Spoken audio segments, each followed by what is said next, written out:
En busca de la identidad, exilio y resiliencia. Bienvenidos oyentes, estamos una vez más con ustedes aquí en otro programa dedicado a recorrer los pasos de las comunidades judías a través de exilios y migraciones a lo largo del mundo. ¿Qué tal, Jorge? ¿Qué tal? Un gusto, como siempre, poder conversar contigo y con la gran audiencia de Radio Sefarad sobre estos temas que tanto nos convocan, Alejandro. Nos dirigimos en esta ocasión al sur de España, vamos hasta la ciudad de Córdoba para hablar de ese legado cultural y filosófico, médico, de una propulsión impresionante a través de figuras como la de Maimónides, de la que nos hablarás, Jorge. Por supuesto, y nos vamos a detener en lo que fue la vida de Maimónides, Moshe ben Maimón, que nació hacia 1135 en Córdoba, al andaluz, ¿no? La España medieval, en el seno de una familia profesante de la fe mosaica, durante aquella hoy tan añorada época en que judíos, musulmanes y cristianos prosperaron social y culturalmente, podríamos decir, dando lugar a tiempos de singular bonanza y armonía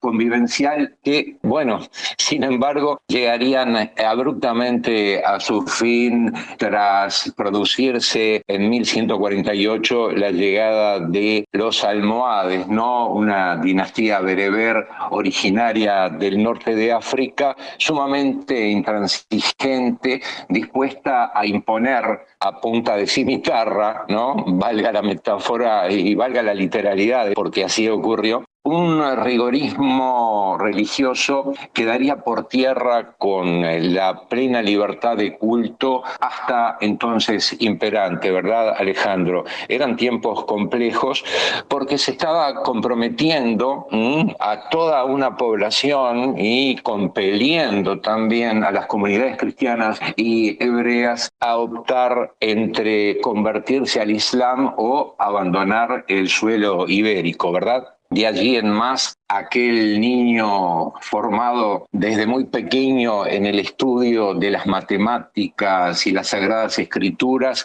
a instancias de su padre, que era un connotado rabino y juez, iniciaría su fascinante travesía vital junto a los suyos, huyendo precisamente de las persecuciones, primero dentro de España, para luego radicarse aproximadamente entre 1160 y 1165 en la ciudad marroquí de Fez. Posteriormente, luego de un breve pasaje por la ciudad de Acre, situada en la costa mediterránea oriental del actual Israel, emigraría a Egipto, tierra que le acogería y permitiría, bajo el amparo del sultán Saladino, desarrollar su incesante búsqueda espiritual y consolidar su formación como médico.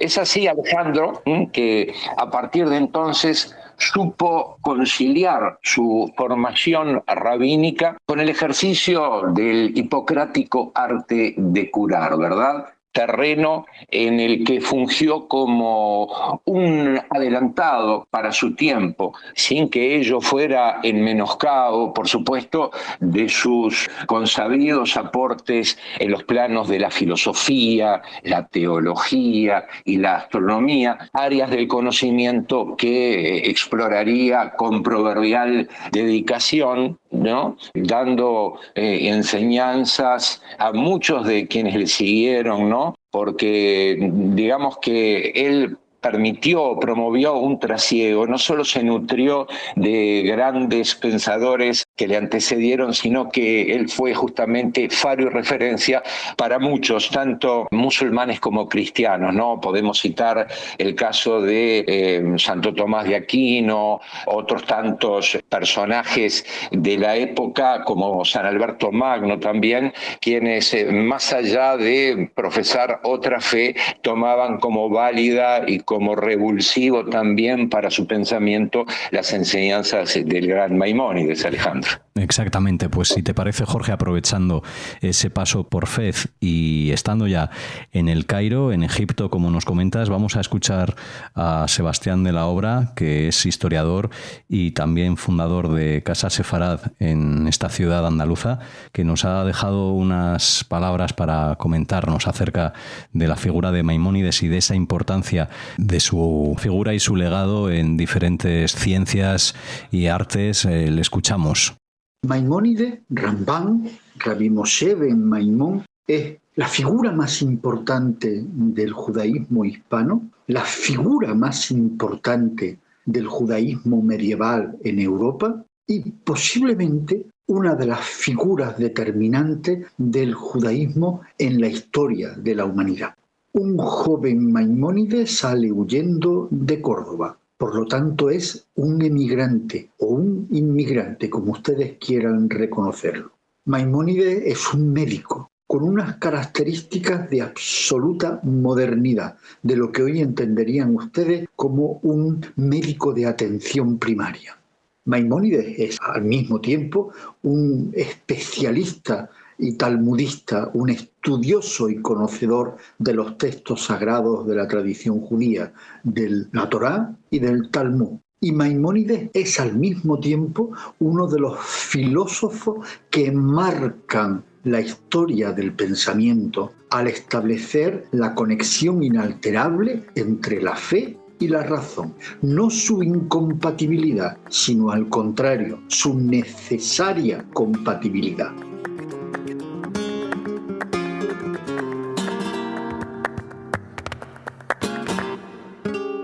Bueno, pues a través de Sebastián de la Obra conocemos un poco más sobre Maimónides. Luego escucharemos también sus palabras en relación a esa casa de Sefarad que les invitamos a visitar en la judería de Córdoba, precisamente en la calle de los judíos. Seguimos, Jorge, hablando de esta figura de Maimónides. Bueno, él transitó entre el logos, la fe y la episteme, Alejandro. En Mishneh Torah, que es un texto escrito entre 1170 y 1180, bueno, la claridad y sistematización de su estilo le permitieron organizar y, digamos, codificar la ley judía, la halajá, de manera por demás asequible para el lector, evitando ambajes y, por supuesto, disquisiciones meramente ornamentales, ¿no? La profundidad conceptual y la solvencia argumentativa puestas de manifiesto también en obras como Guía de los Perplejos o Guía de los Descarriados, como figura en algunas ediciones, también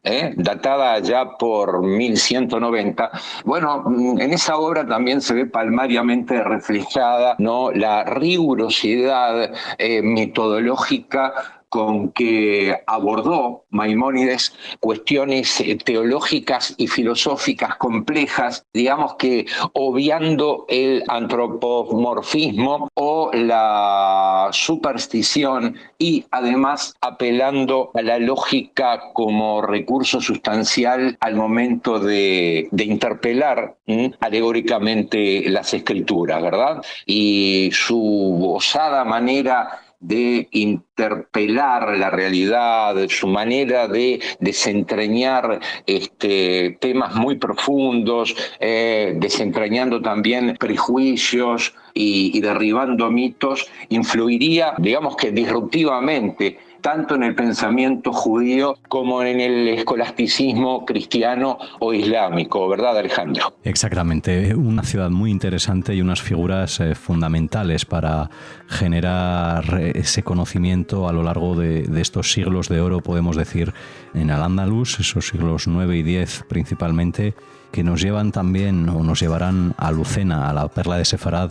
Más adelante, muy probablemente, volvamos por tierras cordobesas, pero seguimos aquí y seguimos hablando de Córdoba y en esta ocasión de esa visita por la judería, sus callejuelas empedradas que llevan hacia el río y lugares como la casa de Sefarad, que conoceremos un poco más a través de Sebastián de la Obra. Casa de Sefarad es una isla en el panorama de la memoria judía y del patrimonio judío en la península. Es un centro cultural y museístico que cumple 20 años. Es un proyecto cultural mantenido a pulso. 9 salas, un centro de actividades, exposiciones permanentes, temporales, presentaciones de libros, conciertos, seminarios, salas que hablan de las mujeres en la tradición sefardí, con un elenco sorprendente de médicas, poetas, escritoras, cineastas, cantantes. Habla de la música en la tradición sefardí, habla de nuestra lengua, el judeo-español, habla de la figura de Maimónides, habla de la sinagoga de Córdoba y del papel de la sinagoga en general, habla del papel imprescindible para entender qué ha ocurrido en la historia de España, de la Inquisición española, de la vida doméstica, de la cocina en la tradición sefardí, en fin, y habla de las fiestas. En una historia de la tradición hispano-judía, sefardí, no puede faltar las festividades, cómo se celebran, cuáles son las huellas contemporáneas de esas festividades históricas. Es un museo, es un centro cultural activo, vivo, un centro que agradece que Radio Sefarad, tras 20 años, nos atienda.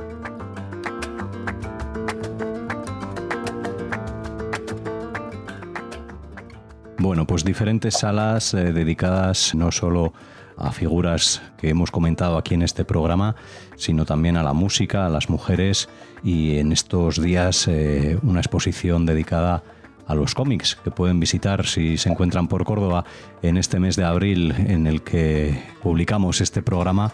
Jorge, que vamos cerrando con unos detalles más sobre esta ciudad tan maravillosa. Sí, lo importante es, para destacar en este momento, digamos, es la incidencia, la influencia que tiene el entorno, el ambiente y el contexto para promover la libertad de pensamiento y a partir de ese momento justamente expandir la mente. Creo que Maimónides encontró en su Córdoba natal esa especie como de caldo de cultivo para poder expandir los horizontes de su búsqueda intelectual y, por supuesto, luego desarrollar a través de su extenso periplo existencial nuevas formas, nuevos criterios para interpretar la vida, para poder abocarse precisamente a lo que es la medicina, a lo que es justamente el pensamiento filosófico.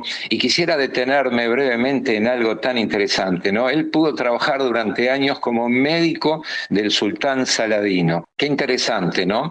800 años después vemos como inviable, como impensable que un médico judío de repente pueda ser el médico de cabecera o la referencia principal médica en una corte hoy por hoy, algún reinado del Golfo, ¿verdad? Cosas que, bueno, suelen ser paradójicas y que nos invitan a pensar y mucho. Pero bueno, él, como decíamos, se nutrió mucho de lo que fue su infancia, esa Córdoba adelantada para su tiempo, que tenía hasta alcantarillado, ¿verdad? Donde había un ordenamiento urbano realmente muy bien diseñado, también adelantadísimo para su tiempo, la arquitectura laberíntica por momentos, el diseño urbano tan laberíntico, hace también a una de las atracciones de esta ciudad que por supuesto bien vale la pena visitar, y más allá de los lugares clave como puede ser la estatua de Maimónides, seguramente muchos de los oyentes se regodearán en los distintos espacios culturales, muchos de los cuales recrean o remedan lo que fue la grandeza de esa ciudad magnífica que aún por supuesto sigue brillando con luz propia. Bueno, y que ilumina estos pasos que vamos dando a lo largo de diferentes ciudades y pueblos a lo largo del mundo, como Maimónides hizo a través de esa migración constante, siempre perseguido y siempre tratando de dar lo mejor de sí mismo, acercándose a disciplinas como la medicina, como nos decía Jorge, y que no solo se dedicaba a esas altas esferas, sino que también por las tardes trabajaba, ¿no?, para personas pobres que se acercaban fuera cual fuera su religión, su credo, su pensamiento, ¿no? Así que, bueno, una figura muy importante para seguir los pasos de estas migraciones judías en Al-Ándalus, en este caso, y nosotros, Jorge, volveremos en una próxima edición, probablemente por el Mediterráneo, no sabemos si nos acercaremos hacia Polonia, Budapest, pero seguro que nos acompañará, no, eso esperamos, en próximas travesías y próximos programas aquí en Radio Sefarad.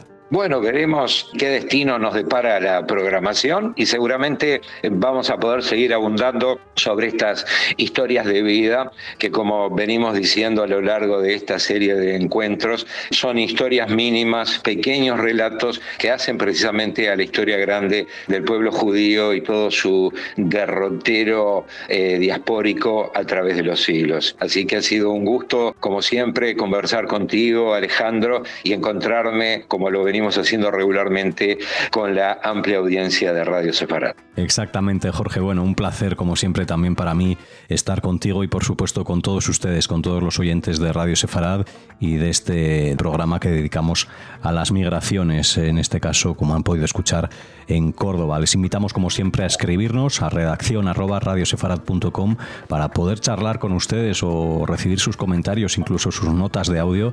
Trataremos próximamente abrir un canal de comunicación también a través de Instagram para que sea más fluido y más rápido. Así que muchas gracias y nos escuchamos en el próximo programa. Hasta entonces.